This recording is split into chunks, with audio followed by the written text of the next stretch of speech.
The following information pertains to CIZA Limited.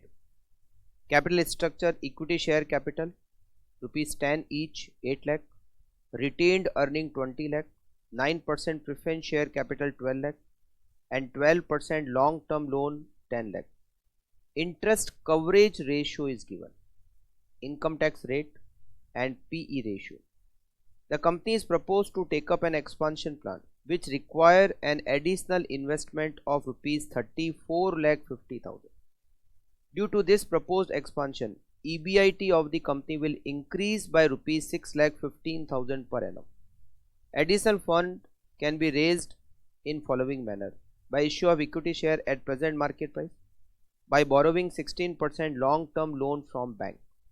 You are informed that a debt equity ratio, debt divided by shareholder fund, in the range of 50 to 80% will bring down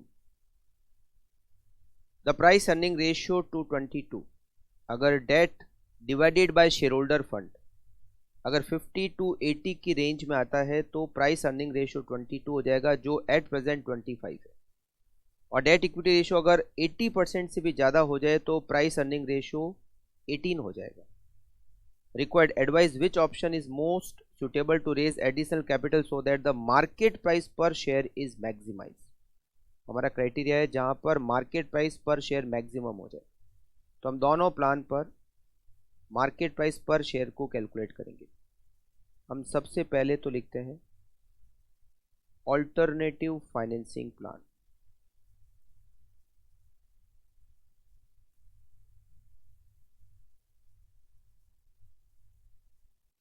दो plan है हमारे पास. Additional fund को arrange करने के लिए हमारे पास में दो ऑल्टरनेटिव्स हैं. Requirement of additional capital is 34,50,000. पहला ऑप्शन है इक्विटी शेयर इशू किए जाए 34,50,000 के, और सेकंड ऑप्शन है 16% लोन से 34,50,000 अरेंज किए जाए. Total arrangement 34,50,000. एक शेयर की इशू प्राइस ये कैलकुलेट करनी पड़ेगी. यहाँ लिखा हुआ है कि इक्विटी शेयर को हम इशू करेंगे मार्केट प्राइस पर. इससे हमें मिलेंगे एडिशनल नंबर ऑफ शेयर. हमारे पास ऑलरेडी एग्जिस्टिंग में इक्विटी शेयर है, एग्जिस्टिंग नंबर ऑफ शेयर्स, तो हमें मिलेंगे total number of shares, equity shares.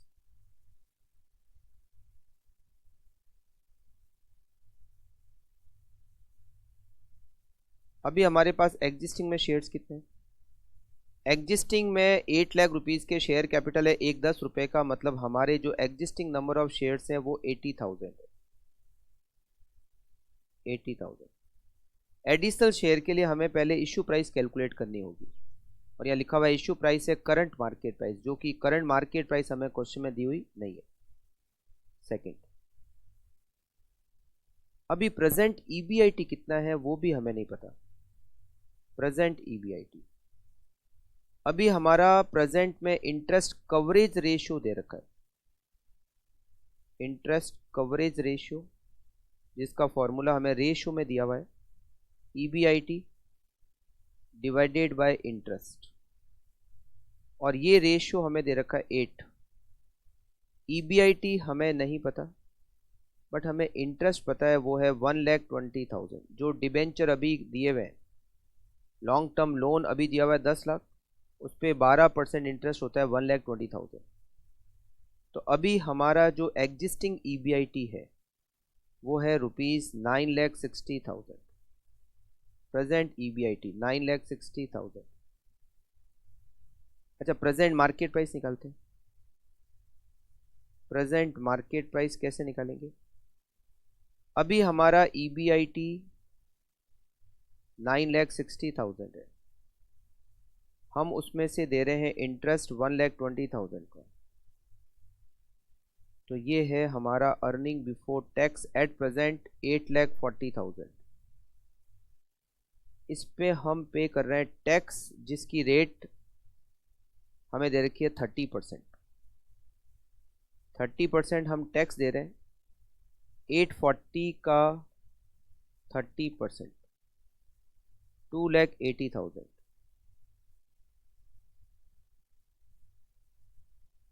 840 का 30% 2,52,000। 2,52,000। तो हमारा अभी जो नेट प्रॉफिट है वो 5,88,000 है।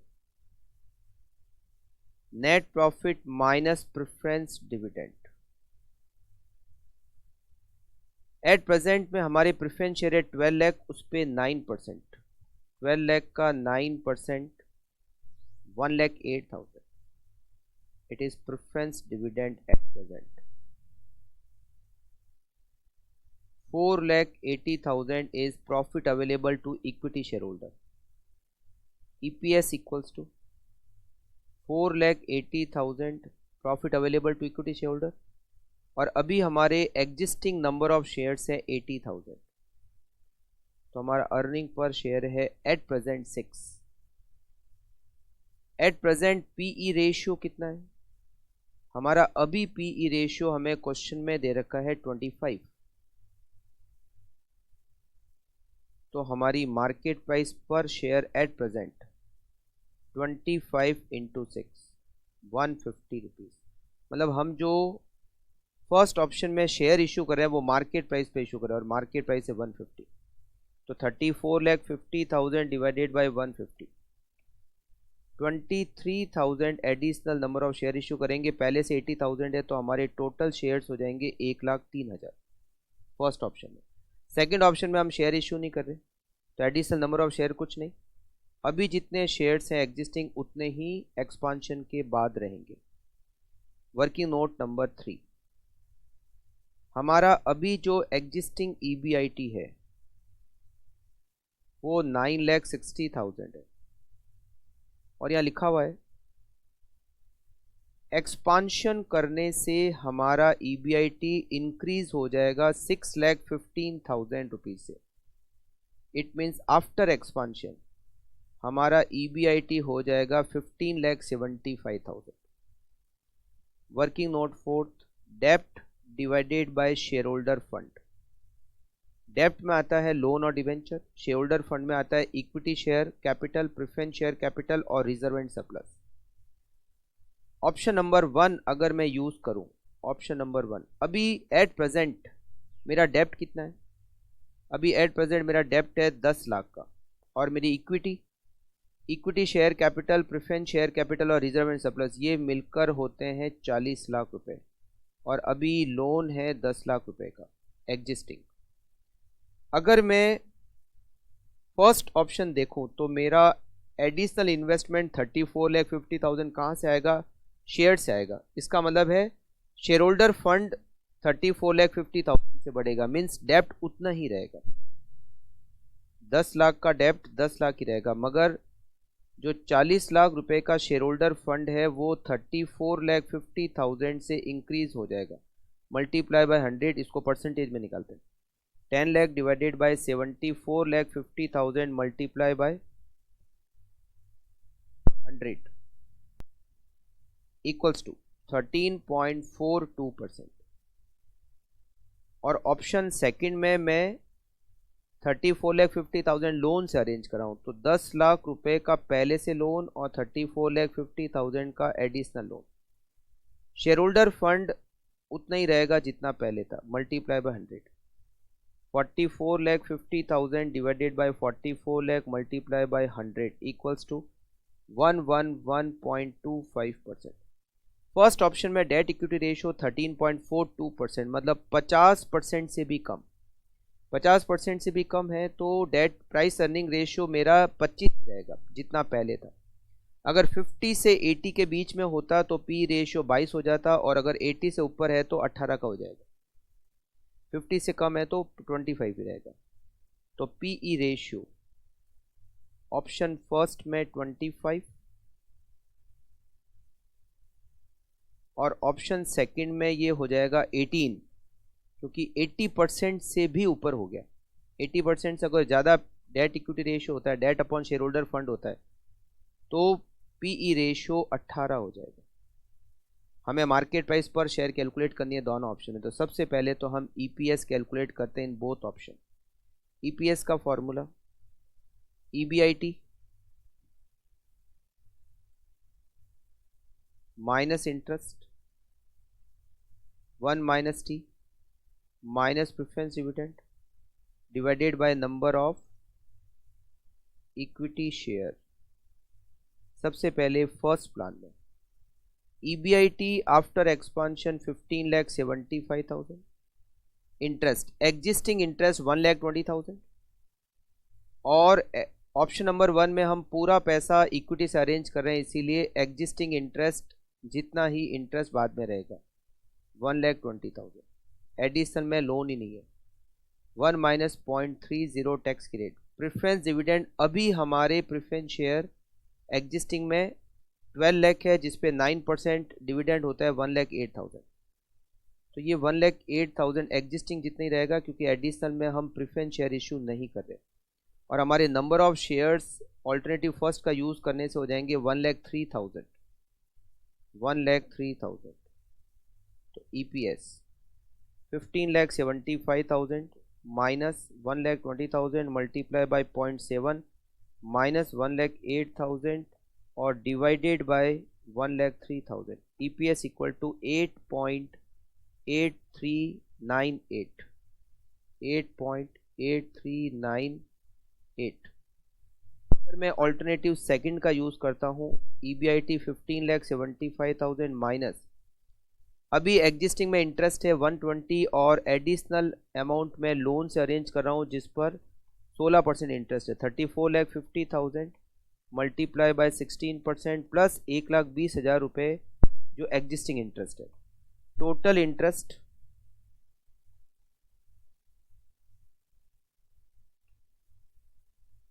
34,50,000 मल्टीप्लाई बाय 16% 5,52,000 प्लस 1,20,000 जो एग्जिस्टिंग में 6,72,000।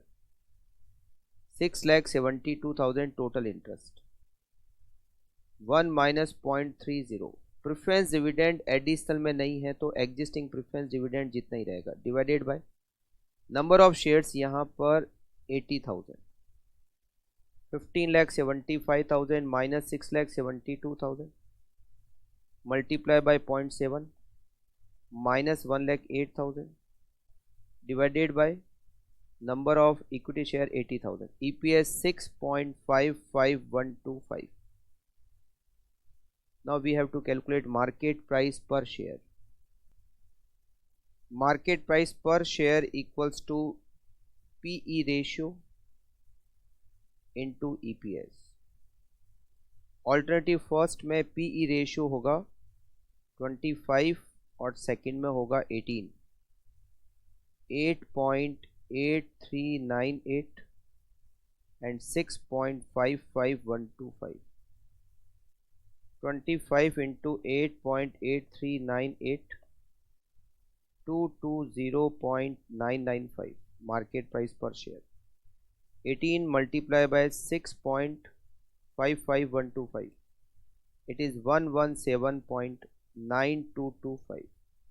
मार्केट प्राइस फर्स्ट ऑप्शन में ज़्यादा है। Option first should be accepted. Question में लिखा हुआ है हमें मार्केट प्राइस के बेस पर डिसीजन लेना है, तो मार्केट प्राइस फर्स्ट ऑप्शन में ज़्यादा है, इसीलिए हम फर्स्ट ऑप्शन को एक्सेप्ट करेंगे।